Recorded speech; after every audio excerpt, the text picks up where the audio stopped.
Volgens die DA skuld die Tshwane Metro Raad Payu Capital R1 miljard vir dienste wat gelewer is met betrekking tot slim elektrisiteitsmeters, as ook R600 miljoen vir die kansellering van die kontrak en 'n verdere R700 miljoen aan bates wat die raad moet oorkoop voor einde Desember. Die slimmeter kontrak is reeds in Oktober 2013 gesluit en die DA sê belastingbetalers gaan nou daarvoor moet opdok. Ons voel dat die totale waarde van die ongeoorloofde uitgawes in Tshwane is gelykstaande aan 9 Nkandlas.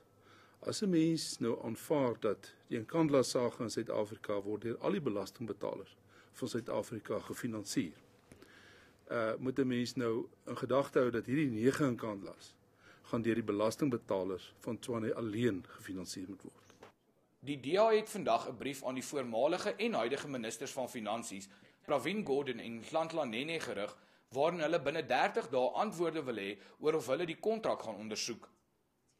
We are now going to push the issue with both Minister Gordhan of COGTA and Minister Nene of Finance and Treasury to ask them to immediately set up a forensic investigation. And if we get no joy of that, we will then consider what the next steps will be. Steps that we are considering include the possibility of laying charges against the officials and the political heads concerned. Die DA is ook in besit van briewe waarin Gordhan in 2013 reeds die Metro Raad gewaarsku het om nie die kontrak aan te gaan nie, omdat daar verskeie ongeruimthede is.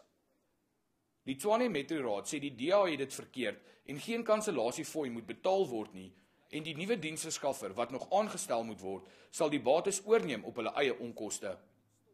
Die Metro Raad sê hulle sal hulle samewerking gee met enige ondersoek omdat hulle niks verkeerd gedoen het nie. Gerard Pretorius, 1 Nuus, Pretoria.